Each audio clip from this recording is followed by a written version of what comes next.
Chaque jour, du lundi au samedi, suivez le journal des Scoop FM à 18h30, 21h30, 8h juste, 12h30 et 16h juste sur la 98.5 MHz qui pousse 24 radios et sur la radio communautaire Moïseni à 9h05, 13h03 et 21h juste sur la fréquence 101.0 MHz. Nos chaînes partenaires Scoop FM, la neutralité réelle. Lundi 13 janvier 2025, mesdames et messieurs, bonsoir et bienvenue dans ces journaux. En sécurité, 5 corps sans vie ont été retrouvés lundi 13 janvier dans la commune de Kamalondo, dans la province du Haut-Katanga. Plus de détails dans ces journaux. La famille du journaliste Patrick Adonis Numbi Banzé, à travers son avocat, a déposé officiellement plainte lundi 13 janvier 2025. Nous vous en dirons plus dans ces journaux. Et c'est tout pour le titre.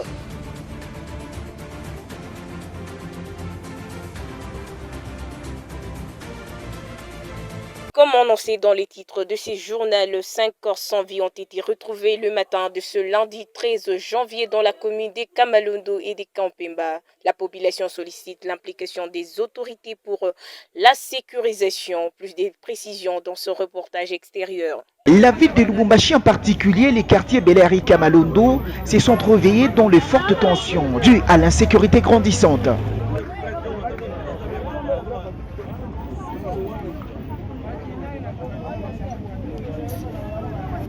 Cinq corps ont été retrouvés morts dans les différents coins de la ville. 2 corps à côté de l'école Saint-Boniface, dont l'un était fracassement tabassé après avoir lutté avec ses agresseurs.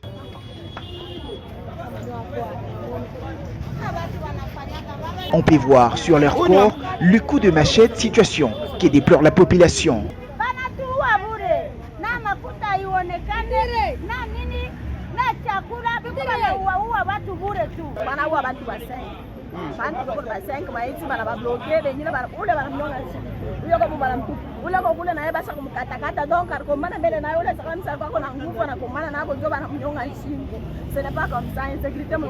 Après l'assassinat du journaliste Patrick Adonis Numbi par coup de machette, le tuerie s'intensifie dans la ville. La population interpelle les autorités provinciales.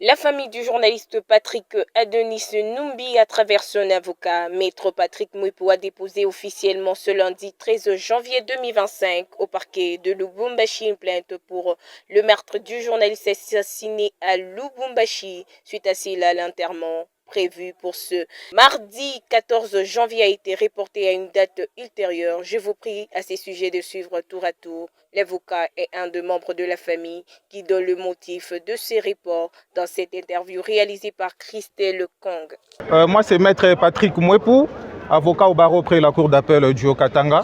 Vous allez constater que nous étions venus pour déposer la plainte contre l'inconnu. Une plainte qui consiste sur la mort de notre frère, le journaliste Patrick Adonis Numbi Banzé. Nous venons déposer cette plainte parce que vous allez constater que notre frère est décédé dans la nuit du 7 au 8 du mois en cours. Nous sommes venus déposer cette plainte au niveau du tribunal de grande instance pour que la justice puisse faire son travail. Alors cependant, vous allez constater que conjointement avec le membre de la famille, nous avons rapporté son enterrement en attendant que la justice puisse faire son travail. Si maintenant la justice faire son travail, nous serons contactés pour que nous puissions lancer la procédure. Nous n'étions pas encore fatigués de l'existence d'Adonis. On ne peut pas l'enterrer comme un vulgaire. Il a été assassiné par la population congolaise. Lui-même, c'est un peuple congolais. Et l'État congolais doit nous prendre en charge et doit faire justice pour que Adonis ainsi que sa famille soient rétablis dans leurs droits. a dû reporter son enterrement. C'est inadmissible. Pendant qu'on n'a pas encore diligenté l'enquête, que nous puissions aller enterrer. Là, serait enterrer les preuves. Nous devons le garder dans la morgue jusqu'à ce que justice soit faite, pourvu que nous puissions retrouver gain de cause.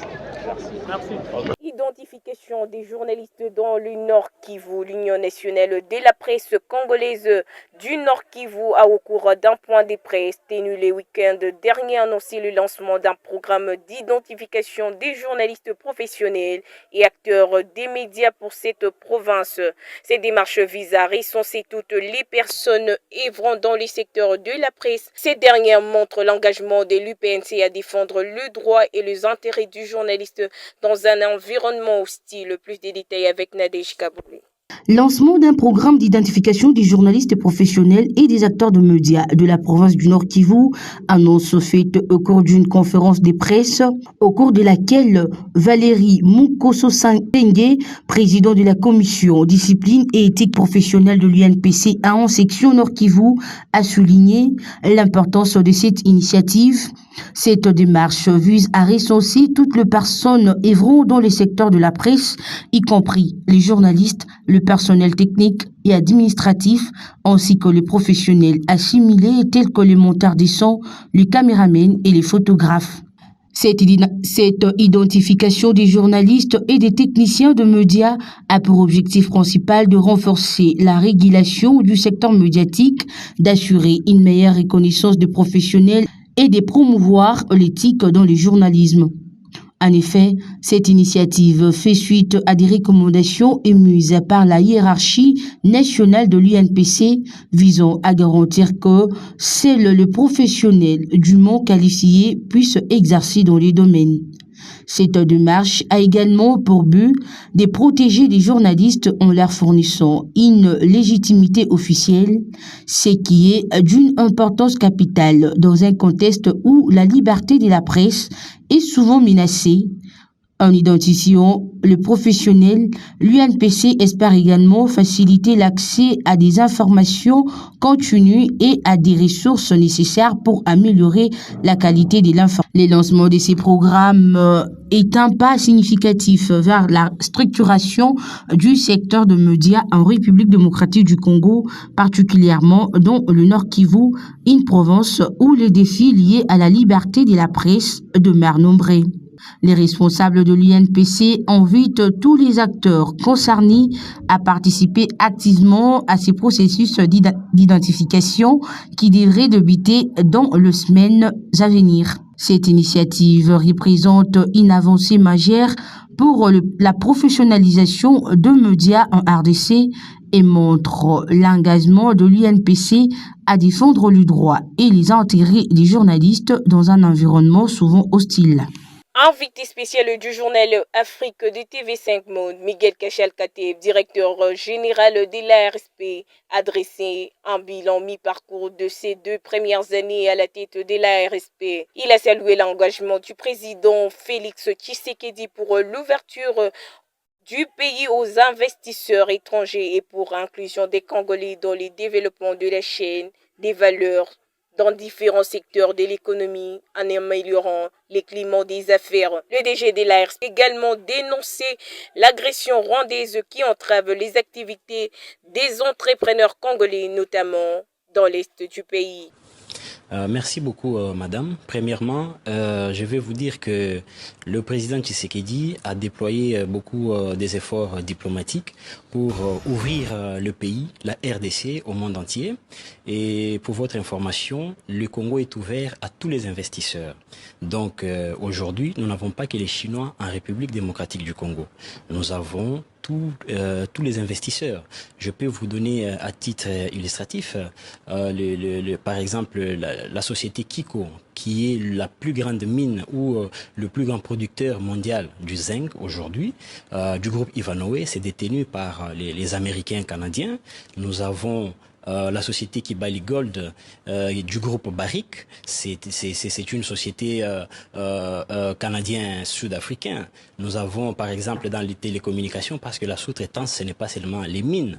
Nous avons par exemple le groupe Orange. Orange c'est un groupe français, le groupe Castel.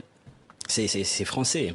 Donc, certes, il y a les Chinois, mais le pays est ouvert à tous les investisseurs et l'objectif est même la création de la loi sur la sous-traitance. La loi numéro 17/001, c'était pour développer la chaîne des valeurs congolaises. Toujours dans ces journaux, les présidents Denis Sassou Nguesso et João Lourenço ont exprimé leur profonde préoccupation face à la poursuite des combats à l'est de la RDC, malgré les cessez-le-feu signés le 14 août 2024 et la dynamique des rencontres entre les délégations de la RDC et du Rwanda. Les deux chefs d'État ont exhorté les partis à maintenir et renforcer les initiatives favorables au dialogue. Clore ces journaux, c'est lundi 13 janvier 2024, la société Safrimex a franchi une nouvelle étape dans les travaux de réhabilitation de la route numéro 1 reliant Mbuji-Mayi à Kananga dans la province des Kasaï-Oriental. Sur le tronçon de l'avenue Inga entre Mbuji-Mayi et Katende, les travaux avancent à un rythme soutenu. Safrimex a débuté la préparation de la couche des bases au niveau du rond-point Kalala-Wangata jusqu'au niveau de Don Bosco où la canalisation est en cours. Pour éviter ces désagréments, Safrimex a déjà pris des précautions nécessaires. Avec ces efforts, la connectivité entre Mbuji-Mayi et Kananga devrait connaître une nette amélioration, facilitant ainsi les échanges et les développements économiques de la région. Ici la fin de ce journal. Merci de l'avoir suivi. Nous vous disons au revoir et à très vite.